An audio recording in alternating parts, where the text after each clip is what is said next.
नमस्कार, स्वागत है आप सभी का। मैं हूं आपके साथ विपिन कुमार शर्मा और इस क्लास में हम पढ़ने वाले हैं राजस्थान का करंट अफेयर्स।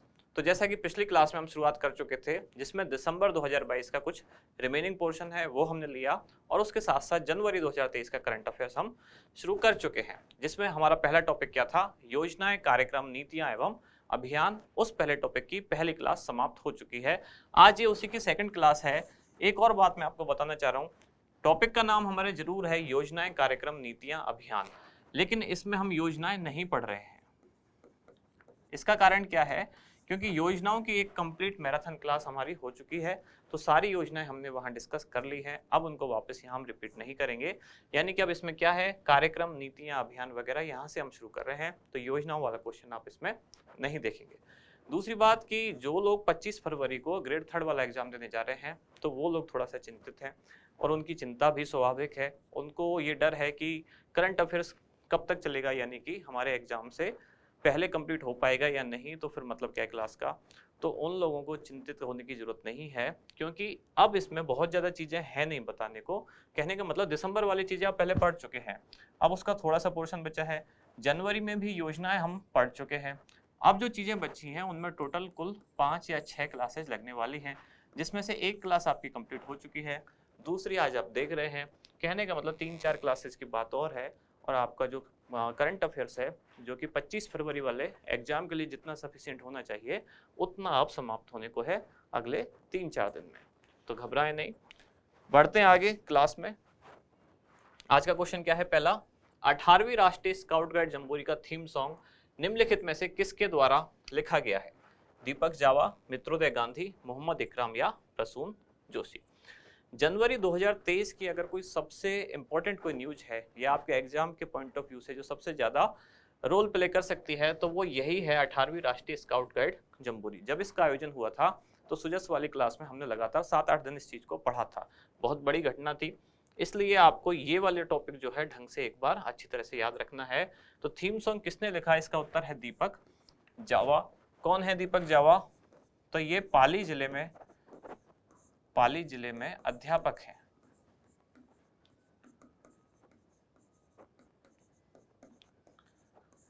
थीम सॉन्ग इन्होंने लिखा। अब वो थीम सॉन्ग है क्या? वो थीम सॉन्ग है शांति प्रगति साथे आई जम्बूरी। थीम सॉन्ग है शांति प्रगति साथे आई जम्बूरी। लिखा किसने? दीपक जावा। कौन है दीपक जावा? पाली जिले में अध्यापक। जब मैंने ये बात बताई थी तो मैंने आपसे क्वेश्चन और पूछ लिया था कि ये सॉन्ग जो है कितनी भाषाओं में गाया गया है। इसको मेरा पूछने का पर्पज ये नहीं था कि इस तरह के कोई डीप क्वेश्चन आपसे पूछे जाएंगे, ना के बराबर चांसेस है, फिर भी अगर पूछ लिया जाए तो मैंने आपको इसलिए बोला था ताकि भाषाएं याद करने के बहाने से आप कम से कम गाना थोड़ा सा ध्यान से सुनोगे, जिससे कि आपको ये याद हो जाएगा। वैसे इसमें भाषाओं की बात की जाए तो इसमें 6 भाषाएं हैं जो मैं आइडेंटिफाई कर पाया हूँ। ये मेरे को कहीं लिखा हुआ नहीं मिला है कि गाना कितनी भाषाओं में गाया गया है, लेकिन जो गाने के लिरिक्स हैं उनको अगर बैठ के आइडेंटिफाई करें, देख के उनको, तो लगभग इसमें 6 भाषाएं हैं जो मैं आइडेंटिफाई कर पाया हूँ। इनके अलावा कोई साथ में मिले किसी को तो मुझे जरूर बताएं। अभी तक मुझे जितना पता है 6 भाषाएं इसमें हैं। इसको पूछे जाने की संभावना ना के बराबर है, पर चूंकि मैंने आपसे पूछ लिया था क्वेश्चन, तो आप लोगों ने वापस मुझसे पूछा कि अब इसका आंसर क्या है, तो आंसर इसका यही है। अब जो बाकी के 2 ऑप्शन है, मित्रोदय गांधी और मोहम्मद इकराम, इनका भी संबंध एक गाने से है। और इन्होंने गाना गाया किसके लिए, यानी किसके लिए गाना लिखा है इन्होंने? तो राजीव गांधी ग्रामीण ओलंपिक जो हुए उसका थीम सॉन्ग इन्होंने लिखा। मित्रोदय गांधी ने लिखा मूल रूप से, तो मुख्य रूप से, और मोहम्मद इकराम इनके सहयोगी रहे। और वो गाना क्या था? वो था चालो चालो रे साथीड़ा, सारा मिलके खेलो।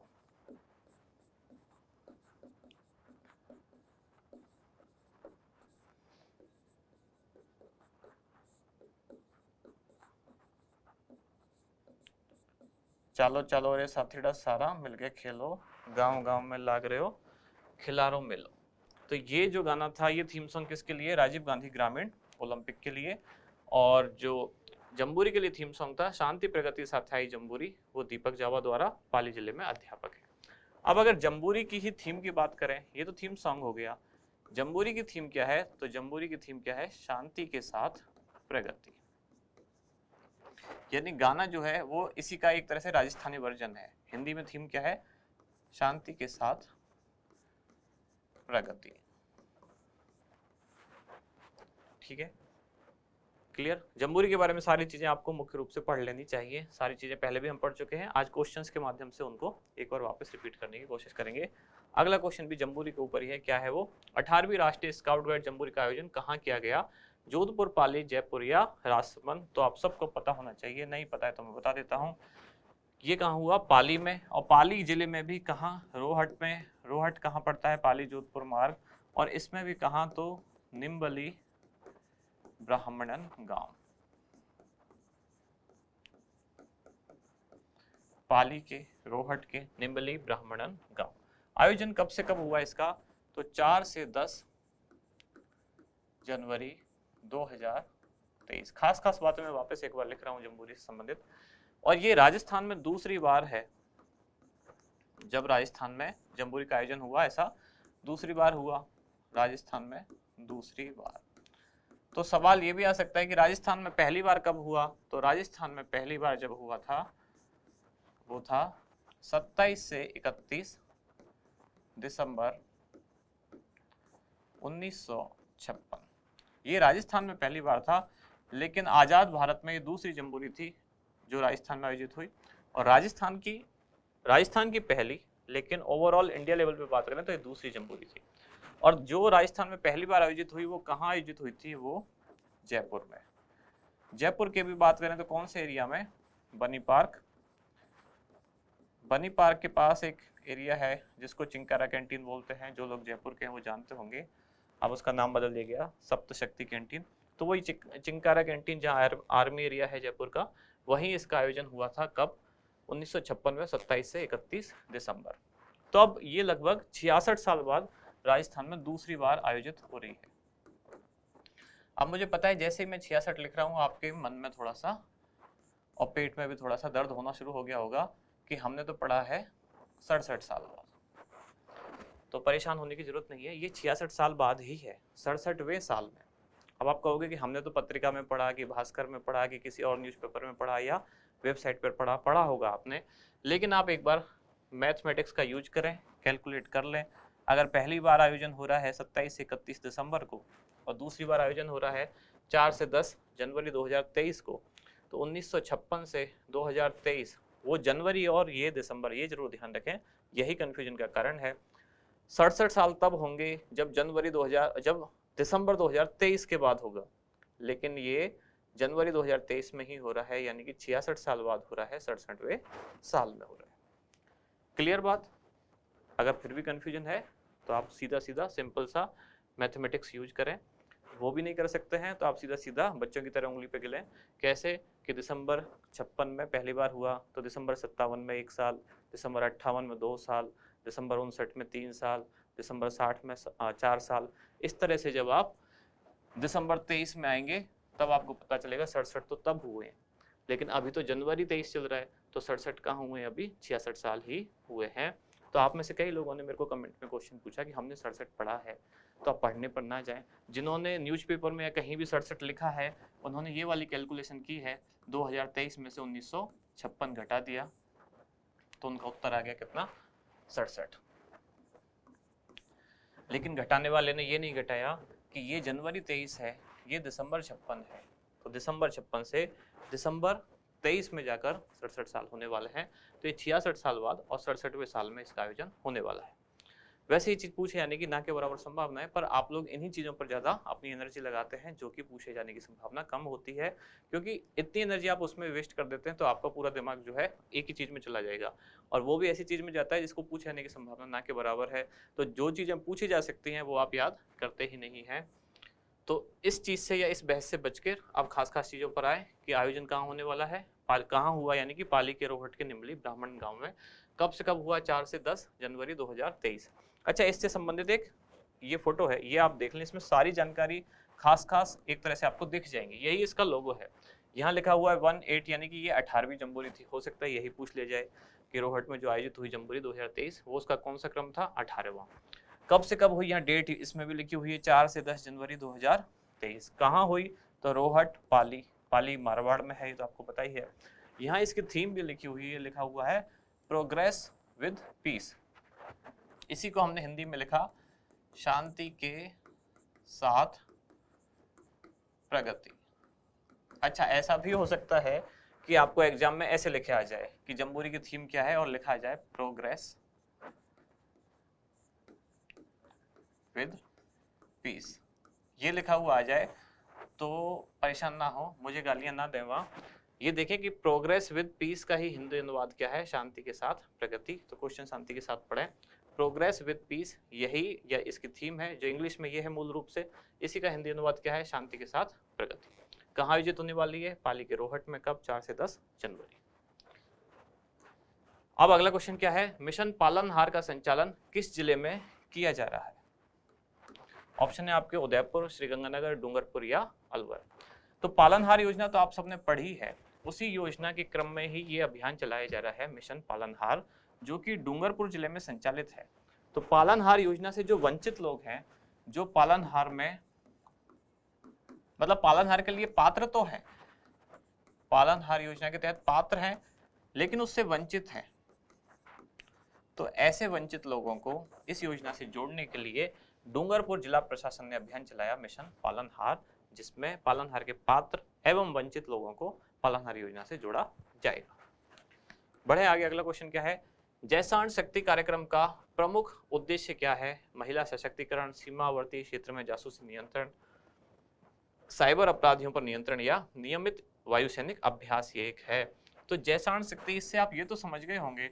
अच्छा, कुछ लोग हो सकता है यहाँ भी ना समझो, या ऐसा है कि कुछ राजस्थान का यानी कि पश्चिमी राजस्थान से जो कम परिचित हैं उनको मैं बता दूं, जैसाण किसको बोलते हैं, जैसलमेर को ही कहा जाता है।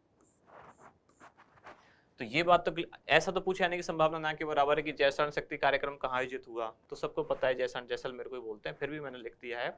तो ये भी क्लियर कर देता हूँ, ये जैसलमेर का प्रोग्राम है, जैसलमेर जिला प्रशासन। तो जैसलमेर का जिला प्रशासन है इसमें एक तो इन्वॉल्व, और जैसलमेर प्रशासन के साथ कौन है, महिला अधिकारिता विभाग, इन दोनों के द्वारा संयुक्त रूप से कार्यक्रम का संचालन किया गया। और उद्देश्य क्या है, तो महिला सशक्तिकरण इसका उद्देश्य है। अब सशक्तिकरण में कई सारी चीजें आ जाती हैं, जैसे कि महिला शिक्षा, महिला स्वास्थ्य, रोजगार, आर्थिक उन्नति, ये सारी चीजें उसमें शामिल हैं। तो महिला सशक्तिकरण इस कार्यक्रम का प्रमुख उद्देश्य है, जो जैसलमेर जिला प्रशासन और महिला अधिकारिता विभाग द्वारा संचालित है। ऑपरेशन हंटर का संबंध निम्नलिखित में से किस कार्यक्रम से है?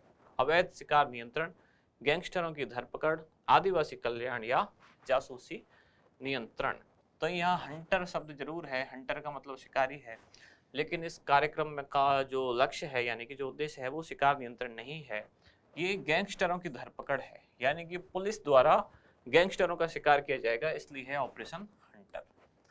कहने का मतलब ये किसका कार्यक्रम हुआ, ये राजस्थान पुलिस का कार्यक्रम है। और अभी अभी कुछ टाइम पहले ये राजस्थान पुलिस के ही बीकानेर संभाग में भी शुरू कर दिया गया, इसलिए ये चर्चा में है।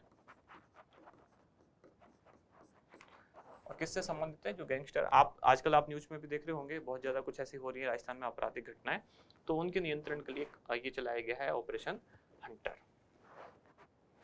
अगला क्वेश्चन क्या है, गणतंत्र दिवस समारोह के अवसर पर आयोजित की जा रही नृत्य प्रतियोगिता वंदे भारत नृत्य उत्सव 2023 में राजस्थान से किसका चयन किया गया?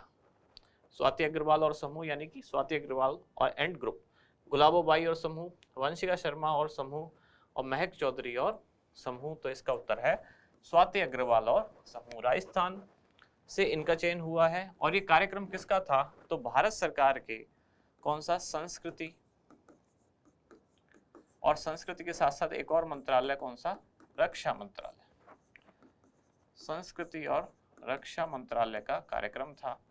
राजस्थान से स्वाति अग्रवाल और उनके समूह का चयन किया गया, और किस कैटेगरी में, तो ये शास्त्रीय नृत्य में इनका चयन किया गया। बढ़े आगे, अगला क्वेश्चन, अगला प्रश्न है, स्टार्टअप्स के मामले में राजस्थान देश में कौन से स्थान पर है? तो ये क्वेश्चन थोड़ा सा इंपॉर्टेंट है, ऐसी जहां राजस्थान की रैंक्स होती है वहाँ पूछे जाते हैं। तो पहला, दूसरा, तीसरा या चौथा, सिंपल सा उत्तर है इसमें, कुछ भी इफ एंड बट्स नहीं है। स्टार्टअप्स के मामले में राजस्थान पूरे देश में चौथे स्थान पर। अगला क्वेश्चन, डेल्फिक मूवमेंट के 28वें स्थापना दिवस पर आयोजित रंगीला राजस्थान कार्यक्रम का आयोजन कहाँ किया गया? उदयपुर, जयपुर, अजमेर या जोधपुर? तो इसका आयोजन किया गया जयपुर। जयपुर में अभी भारतीय शिल्प संस्थान जो है वहां इसका आयोजन किया गया। जवाहर कला केंद्र, भारतीय शिल्प संस्थान।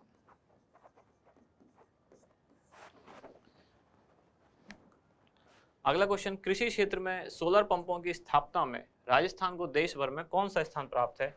तो ये जानकारी भी इंपॉर्टेंट है। इसमें राजस्थान को पहला स्थान प्राप्त है, तो इसलिए और इम्पोर्टेंट है। और सोलर पंप या रिन्यूएबल एनर्जी की बात होती है तो ऐसे क्वेश्चन पूछे जाते हैं, इसलिए भी इम्पोर्टेंट है।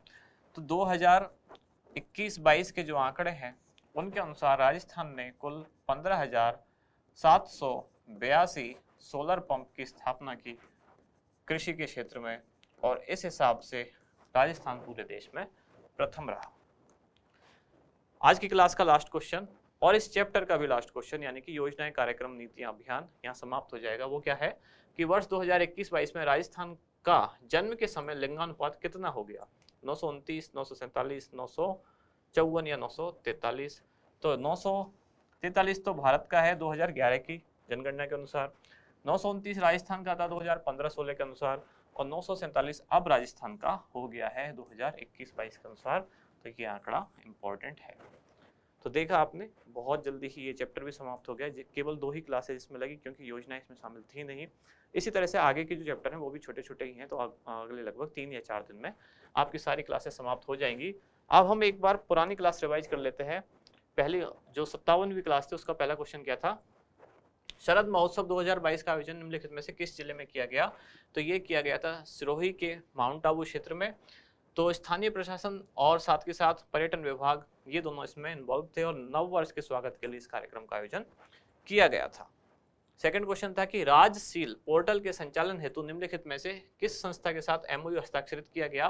तो यस बैंक के साथ एमओयू हस्ताक्षरित किया गया। जब उदयपुर में मेगा जॉब फेयर था वहां इसका मतलब वहां ये पोर्टल लॉन्च किया गया था 4 और 5 जनवरी के दौरान। और ये पोर्टल है क्या? तो ये एक एकल खिड़की पंजीकरण व्यवस्था है, जॉब पोर्टल हेतु इसको लॉन्च किया गया। अगला क्वेश्चन था प्रदेश में आदर्श तहसील निर्माण हेतु कार्यशाला का आयोजन कहाँ किया गया? तो अजमेर में इसका आयोजन किया गया, जिसमें जिला कलेक्टर अपने जिले से एक श्रेष्ठ तहसीलदार को भेजेंगे और वो यहाँ इस वर्कशॉप में ट्रेनिंग एक तरह से लेकर आएगा। अगला क्वेश्चन था कि जयपुर हिस्ट्री फेस्टिवल के चौथे संस्करण की थीम क्या रखी गई? हिस्ट्री फेस्टिवल की थीम थी फड़ से पढ़, और जयपुर लिटरेचर फेस्टिवल की थीम क्या थी इस बार? वो थी उत्सव। आयोजक किसके कौन रहे? तो सवाई मानसिंह द्वितीय संग्रहालय और रूफटॉप संस्था। 2 दिवसीय नाद स्वरम शास्त्रीय संगीत समारोह का आयोजन कहाँ किया गया? तो जयपुर के जवाहर कला केंद्र में इसका आयोजन किया गया। आयोजक कौन कौन रहे? एक तो जवाहर कला केंद्र जयपुर और राजस्थान संगीत नाटक अकेडमी जोधपुर। हाल ही में जयपुर के जवाहर कला केंद्र में आयोजित आदि चित्र महोत्सव का आयोजन किसके द्वारा किया गया? तो ट्राइफेड यानी कि ट्राइबल फेडरेशन द्वारा इसका आयोजन किया गया। ये केंद्रीय जनजाति कल्याण मंत्रालय के अधीन कार्य करता है ट्राइफेड, इसके द्वारा इसका आयोजन किया गया। इसका उद्देश्य क्या था? जो आदिवासी चित्रकार हैं वो अपनी आजीविका का प्रचार प्रसार कर सके, वो अपनी कला का प्रचार प्रसार कर सकें, जिसके लिए उनके आजीविका के अवसर डेवलप हों, उनकी ख्याति हो, इसके लिए ये कार्यक्रम शुरू किया गया। अच्छा, आदि और आदि मैंने पूछा था, आप लोगों ने सही जवाब दिया। ये मतलब प्रारंभ, और ये मतलब आदत वाला, जिसको किसी की आदत हो किसी चीज की। जनवरी 2023 में राजस्थान विधानसभा में आयोजित अखिल भारतीय पीठासीन अधिकारी सम्मेलन का यह कौन सा संस्करण था? तो यह 83वां संस्करण था।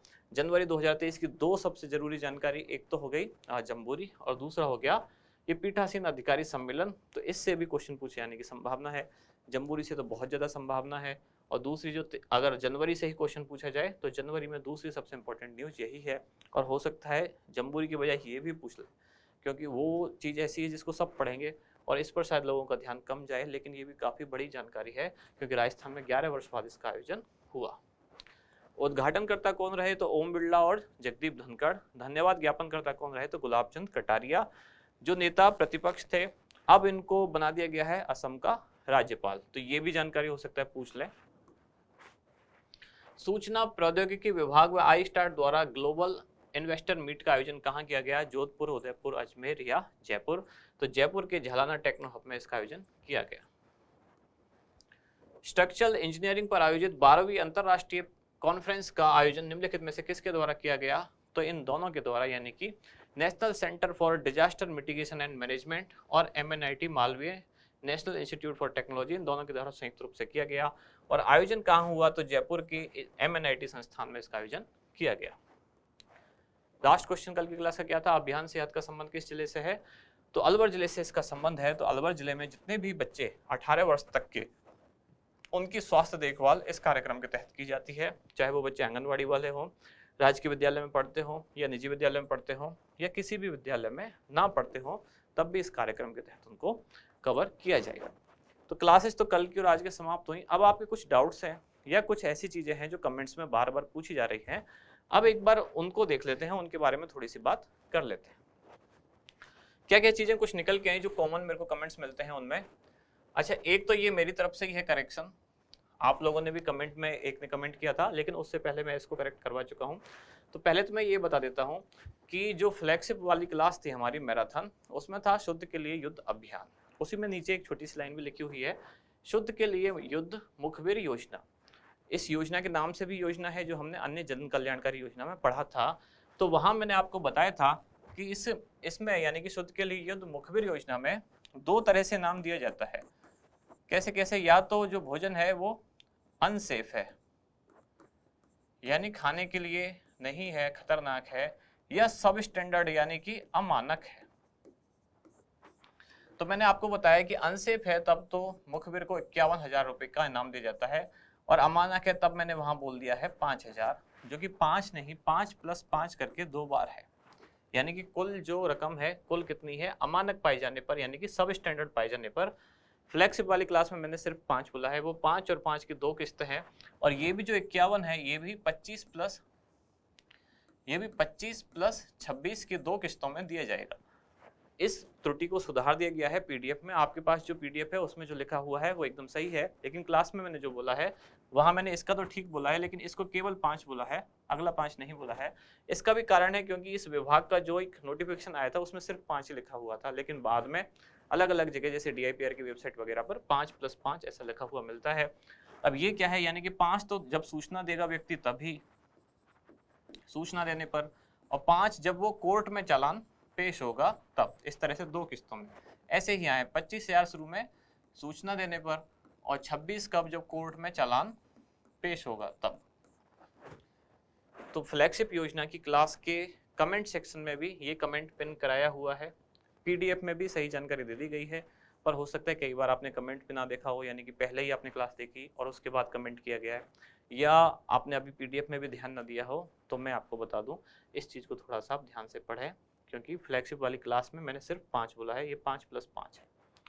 क्लियर? तो एक डाउट तो ये क्लियर हुआ जो मेरे को करेक्ट करवाना था कि शुद्ध के लिए युद्ध मुखबिर योजना में अमानक पाए जाने पर 5 + 5 यानी कि कुल 10,000, सूचना देने पर 5 और कोर्ट में पेश होने पर, चालान पेश होने पर 5।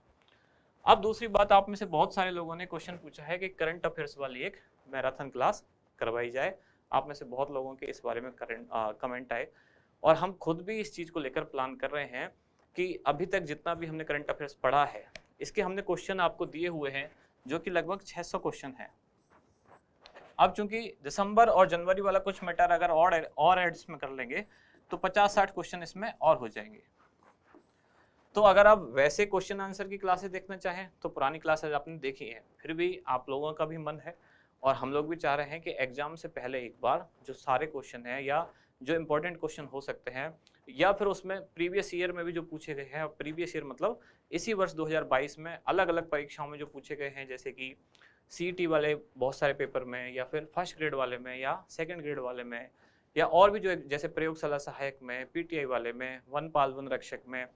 तो हम ये प्लान कर रहे हैं कि वो सारे क्वेश्चन प्लस उनके अलावा और भी जो इम्पोर्टेंट क्वेश्चन बचते हैं उन सबको एक ही साथ एक ही क्लास में करके कोई एक मैराथन क्लास प्लान की जाए।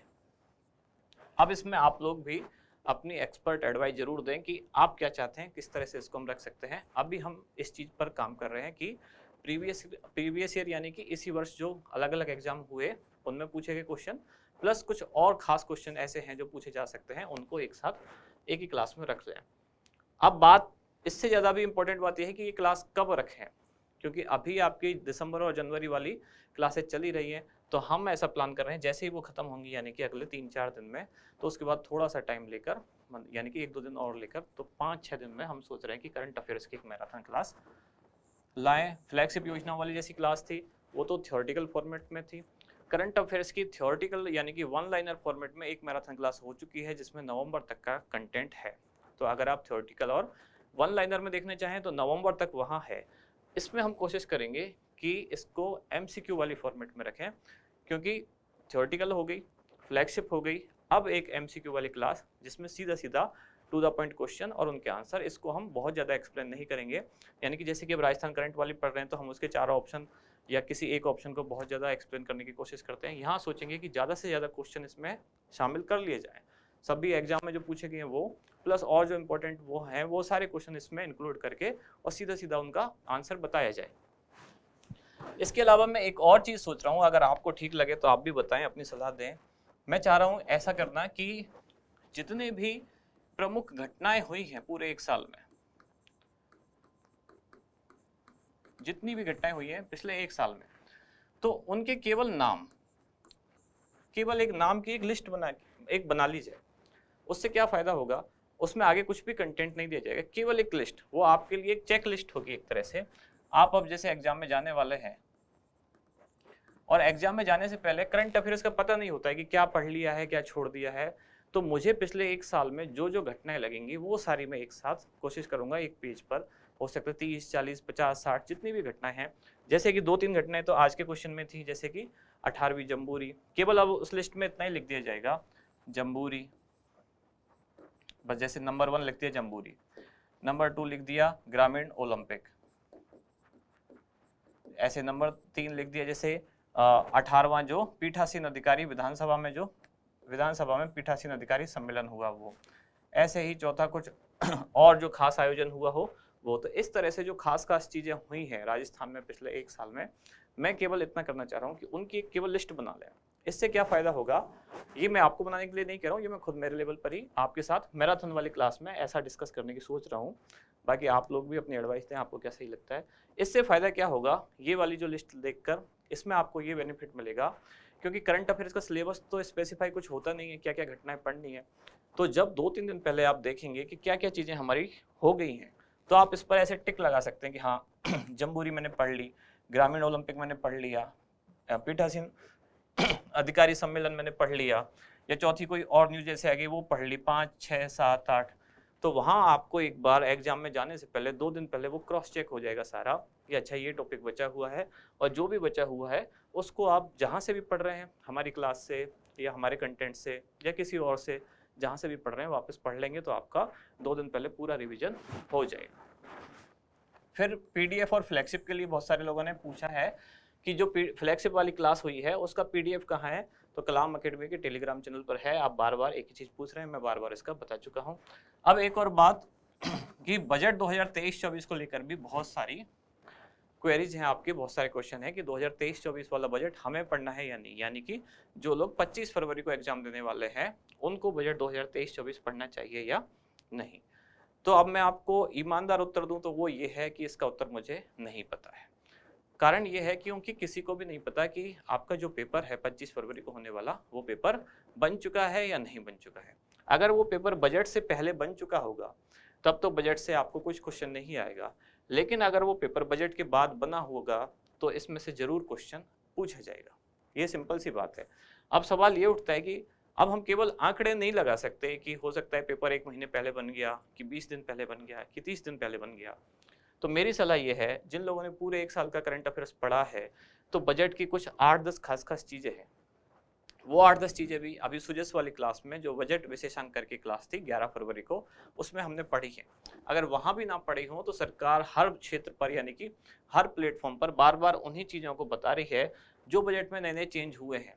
जैसे चिरंजीवी स्वास्थ्य बीमा योजना में पहले जो 10 लाख तक था बीमा कवर, अब 25 कर दिया, दुर्घटना में 5 से 10 कर दिया। राजीव गांधी जो स्कॉलरशिप फॉर एकेडमिक एक्सीलेंस योजना थी उसमें पहले 200 बच्चों को भेजा जाता था, 500 कर दिए। अनुप्रति कोचिंग योजना में पहले 15,000 थे, अब 30,000 कर दिए। इस तरह से इंदिरा रसोई जो थी वो पहले 1,000 थी, अब 2,000 कर दिए। तो ऐसी जो खास चीज़ें हैं जो बदली गई हैं, आप केवल वो आंकड़े जरूर देख लें। बहुत ज़्यादा काम नहीं है उसमें, आधा घंटे का काम है, लेकिन इसमें से क्वेश्चन पूछ लिया गया अगर, तो बहुत सिंपल क्वेश्चन होगा और आपको वो ना पढ़ के जाने का फिर अफसोस होगा। तो इसमें आपका कुछ भी टाइम नहीं लगना है, आधा घंटे का काम है। खास चीज़ें सरकार बार बार वही प्रचारित कर भी रही है, तो संभावना बनेगी तो उन्हीं को पूछने की बनेगी। तो ये वो सारे क्वेश्चन आपके पिछले कुछ दिनों से जो आप लोग परेशान हैं वो ये है। इसके अलावा एक चीज़ और बचती है, वो ये कि जनवरी वाली ये जो क्लास है कब तक खत्म होगी, तो अगले 4-5 दिन में समाप्त हो जाएगी। और जैसे ये समाप्त होगी फिर हम करेंगे करंट मैराथन। अभी ऐसा सोच रहे हैं, पूरी कोशिश करेंगे ये करने की, बाकी डिपेंड करेगा आपकी डिमांड पर या आपकी एडवाइस पर। आप इसमें और क्या ऐसा चाहते हैं कि इसको और एनरिच किया जा सके, वो आप मुझे अभी बता सकते हैं, क्योंकि अभी इसका कंटेंट हम तैयार कर ही रहे हैं। तो आपकी सलाह के अनुसार, एक्सपर्ट लोग आप हैं, तो जैसे ही आप एक्सपर्ट एडवाइस देंगे उस हिसाब से हम उस चीज़ को भी उसमें ऐड करेंगे, ताकि आपका ज़्यादा से ज़्यादा बेनिफिट हो सके। तो अब मिलते हैं कल अगली क्लास में। धन्यवाद।